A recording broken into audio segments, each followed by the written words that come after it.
يا صباح الفل يا صباح الهنا. النهارده راجعه لكم فيديو جديد. تعالوا بقى نشوف انا جبت ايه. اول مره اطلب حاجه اونلاين وكنت خايفه جدا، فكملوا معايا الفيديو وعشان نعمل ريفيو النهارده عن كبه بيور، وهل هي تمام ولا اي كلام. تعالوا بقى نشوف ايه الحاجات اللي موجوده في الكرتونه ومكونات الكبه بتاعتنا ايه. طبعا انا فتحتها لما المندوب جابها لي. اول حاجه كده نفتحها ونطلع ونشوف ايه ده. الضمان بتاعها معاها ضمان 3 سنين. دي كبه بيور من شركه تونال. انا طلبتها وجات لي تقريبا بعد 3 ايام، يعني خد مني العنوان والبيانات بتاعته ورقم التليفون وسجل لي، عمل لي زي اوردر عندهم كده، وبعد 3 ايام لقيت المندوب بيكلمني وجايبها لي عند باب البيت. والضمان بتاعها مكتوب فيه كل حاجة وازاي تستعمليها. هي استعمالاتها سهلة خالص زي اي كبة عادية.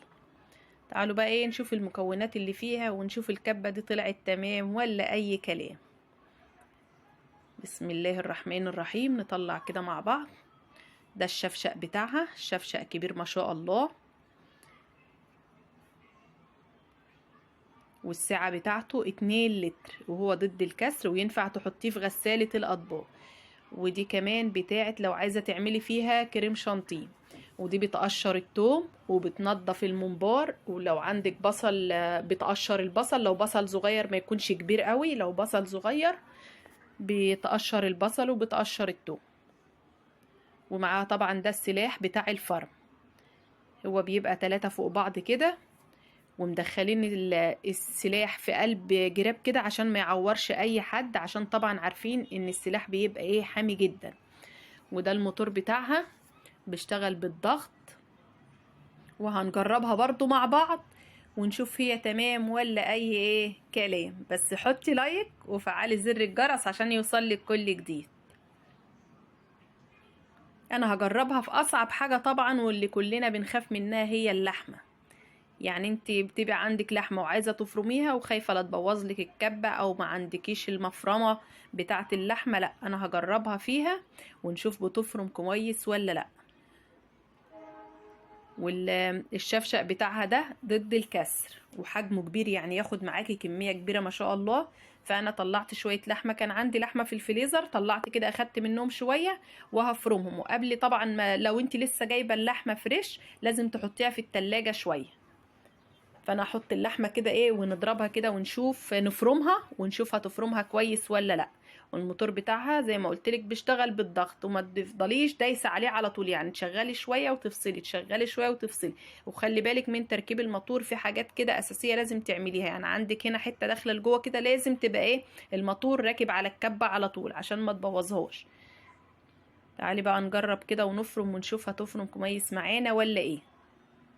بصوا ما شاء الله بتفرم حلوة قوي. وطبعا انت بتتحكمي في الفرم بتاعك، عايزاه خشن عايزاه ناعم زي ما بتحبي. تعالوا بقى نشوف كده ايه فرمت معانا ايه وطلعت عامله معانا اللحمه ازاي. تنفعك حلوة قوي تفرمي فراخ فيها، تعملي مفروم اي حاجه، كفته رز كفته فراخ، بتنفع مفيش غنى عنها في البيت. تعالوا بقى نطلع كده اللحمه ونشوف اتفرمت معانا كويس ولا لا.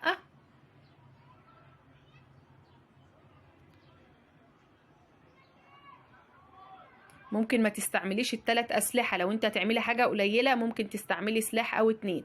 بصوا الحته دي مش دهنه، اللي انا طلعتها دي مش دهنه، حته كده ما بتتفرمش اساسا. حتى لما بجيب لحمه من الجزار بلاقيها برضو في قلب اللحمه مش مفرومه.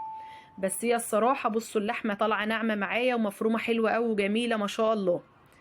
يعني الكبة تمام ما شاء الله عليها وتستاهل صراحة. انت بتطلبيها اونلاين وهي بتجيلك. وانا كنت بقى بشوف الشيفات كلها عاملين ريفيوهات عنها، فقلت ايه مش معقول شيف هيطلع يجازف بسمعته يعني ويتكلم عن حاجة مش كويسة. فانا جبتها وجربتها وصراحة عجبتني جدا.